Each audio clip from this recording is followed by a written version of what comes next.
Well, speaking of Republican Representative Clay Higgins and the way that he's embarrassing both himself and our country in his position of authority in some of these recent moments, I have a moment from Fox News where Clay Higgins perpetuates this nonsense we talked about when it comes to the narrative that there's a two-tier justice system. But then all these actions keep happening that directly contradict that. And then people charge forward within the right wing saying, no. The contradiction of my narrative is actually still bolstering my narrative. We'll get to the example we talked about at the end of last week. In this case, what he's talking about is the Democratic Senator, Bob Menendez, who was indicted for bribery and corruption charges. And as I've talked about, even though he's a Democrat, since I actually hold this principle, unlike so many defending Donald Trump, law and order, hold him accountable, innocent until proven guilty, but damning evidence seems to be present. So absolutely hold him accountable legally, 100%. Imagine if the majority of the Republican Party could say that about Trump. But don't worry. Clay Higgins, like we talked about with Charlie Kirk, has an explanation for why a Democratic senator, incredibly powerful Democrat, is being held legally accountable for potential wrongdoing, potential crimes that have been committed. Actually, this is just a distraction from the fact that there is a two-tier justice system, and it's to give the illusion of impartiality. Here we go. Reaction. Oh, what tangled webs we weave, correct? First of all, let me say I don't trust anything coming out of the DOJ, and I would not put it beyond them to go after Menendez as like a sacrifice to whereby they could pretend that they would willingly and effectively investigate things like this. You know, give them a little cover for obviously not participating and helping the Oversight Committee, upon which I sit in the House, to investigate the Biden crime family. So I don't know if the senator did anything wrong or not. I'm hopeful that the justice system will figure that out, but I do not trust the Department of Justice. It's a great point. It's a great point. And look, reaction. So now, by the way, this reminds me, just to quickly add this. One of the responses to Mocha's with MAGA episode 1, if you're not familiar, I sat down for coffee with Trump supporters. We're making it a docuseries.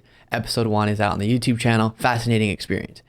And one of the things that a lot of people said was, I like the concept. I like the way that you're trying to engage, but it's so upsetting to watch because it feels like you're saying things and then the Trump supporters, the MAGA individuals, aren't even listening, aren't even trying to engage, and just keep charging forward with their talking points about whatever.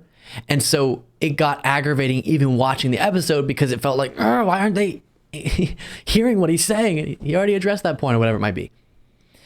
It's that on steroids, what we're watching play out here. Hunter Biden gets indicted. No, that's to protect him, really, 40 chess. Or Bob Menedez, Democratic senator, indicted. And somehow the left is saying, all right, seems on the up and up, seems like he should absolutely be held accountable. Good for prosecutors, and let's see how it plays out in court.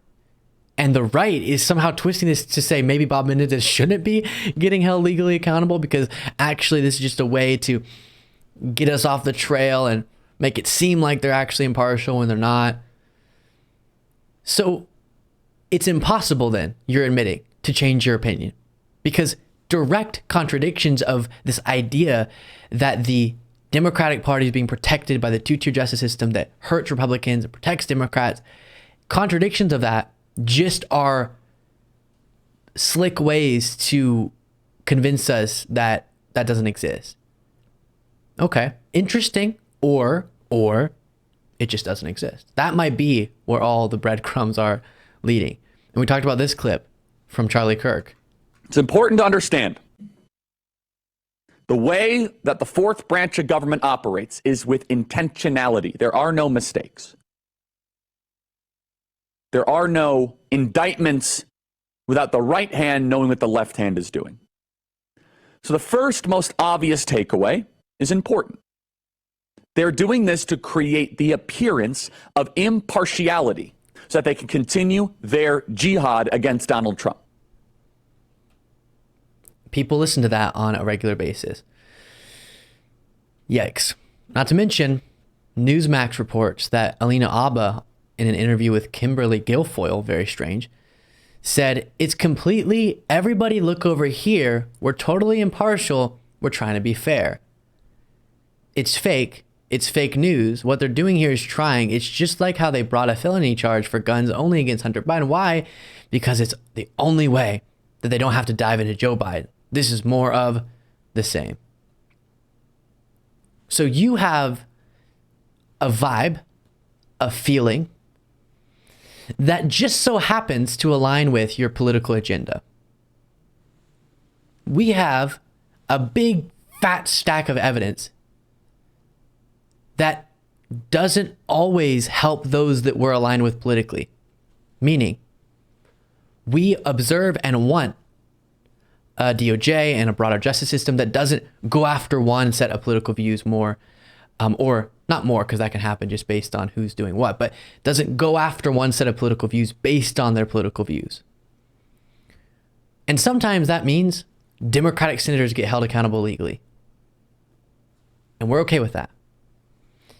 And we're happy that the stack of evidence bolsters the idea that the DOJ and again the broader justice system isn't targeting Republicans just because they're Republicans. But you have a feeling, and so everything has to fit into that feeling. Sad. Thank you so much for watching. If you want to be a part of what makes this show possible, plus get access to the full video version of the show and get a bonus show on the weekends, you can do so by going to lukebeasleyshow.com/membership. That's lukebeasleyshow.com/membership, and there's a link in the description.